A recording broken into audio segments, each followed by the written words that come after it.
Good day. Hello. Welcome back to the Phizcast. Another wonderful episode to be recorded and released up on the YouTubes. Here I am.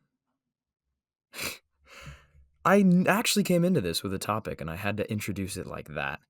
Funnily enough, that topic is looking back. And because I've been thinking about this for enough time, I've kind of had this all planned out in my head for a decent amount of time. I'd say probably 4 months is how long I've really been actually thinking about it.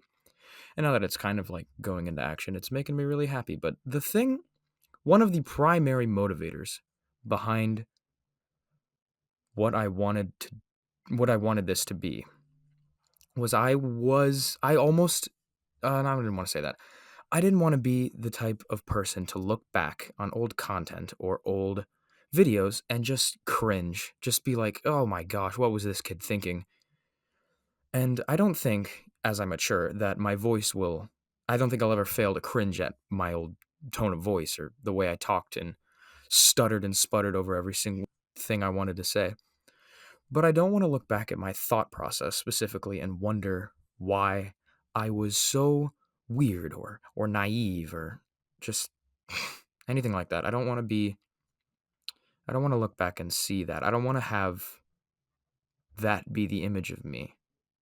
And obviously, who you were once doesn't make who you are now, and it doesn't establish a pattern for who you have to be. But I just think as you're looking back, one of the big things that happens is like, oh my gosh, I was so stupid back then. I would do, anything my friends told me to do. I would say yes when my mom asked me if I would jump off a cliff because my friends would. Like, you're like, just, you're a kid, basically, and I don't really like being just a kid. Obviously, you don't want to lose your childhood in the pursuit of being more mature or in the pursuit of trying to appeal to others um as it's something that isn't childlike.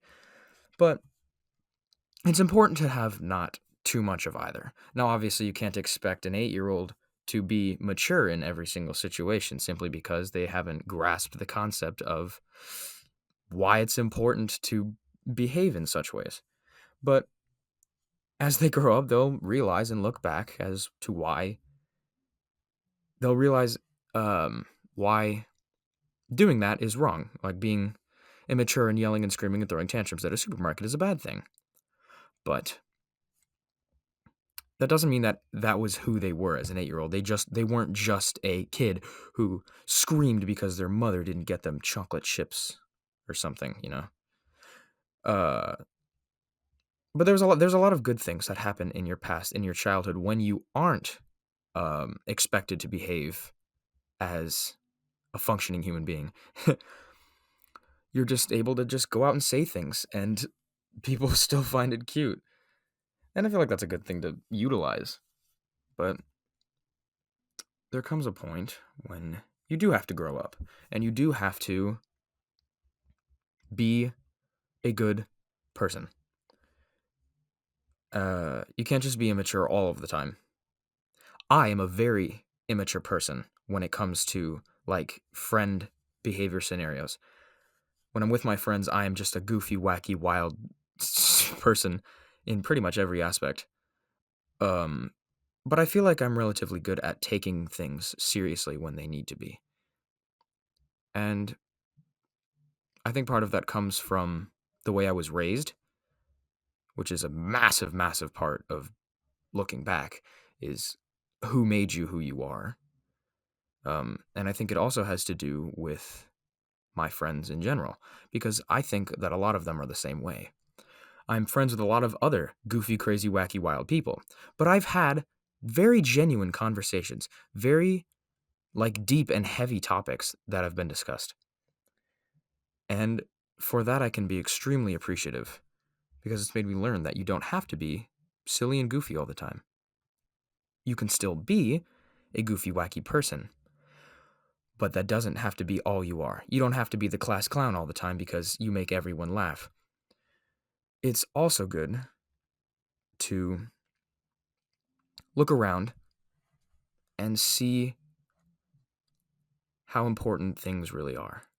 Because, again, I use a lot of examples of myself, but who else is here for me to make an example of?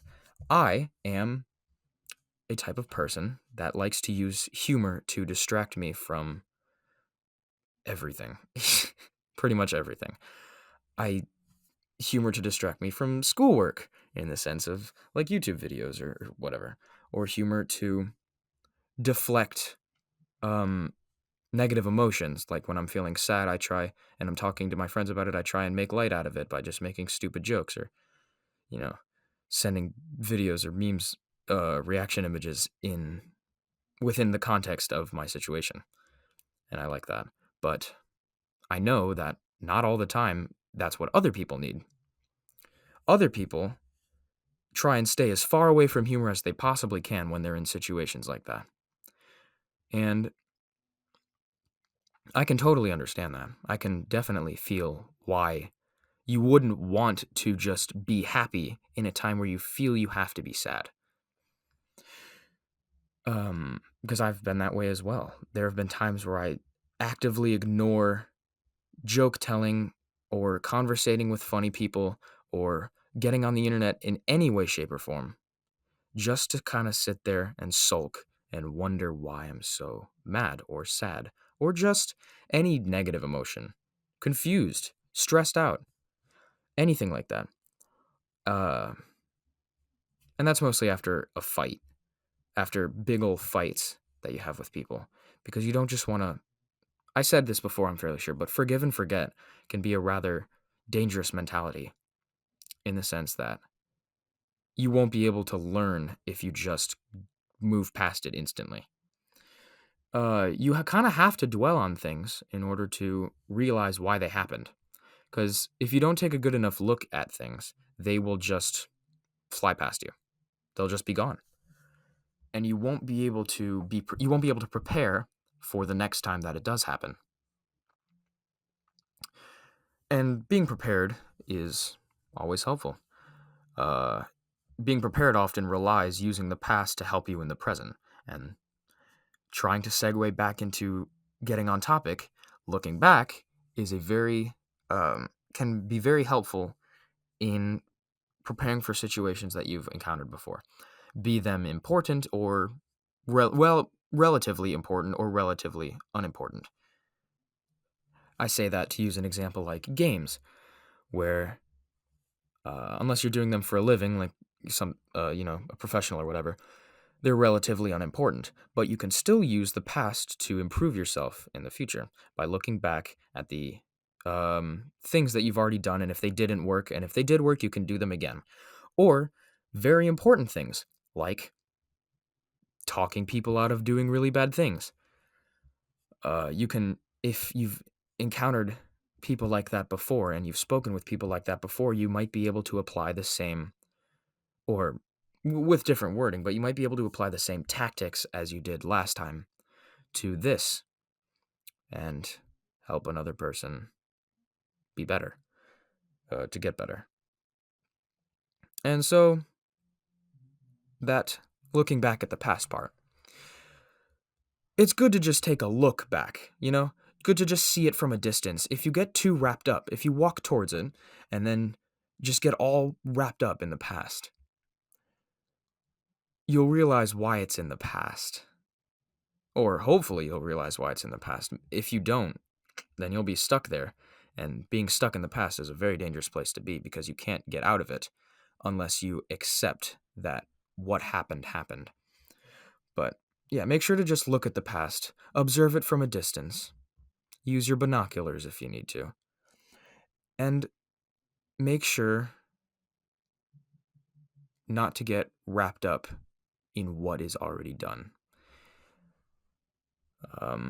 I say that as I talk about, open this episode up with the fact that I don't want to regret who I am currently, because my future self looks at me and says, man, this guy was stupid.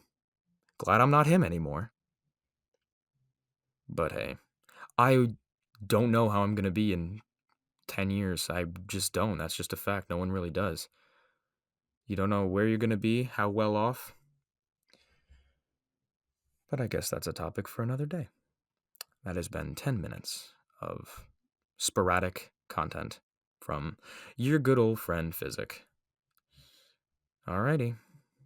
I guess I'm not good at wrapping things up, but I'll see you when I see you. Bye.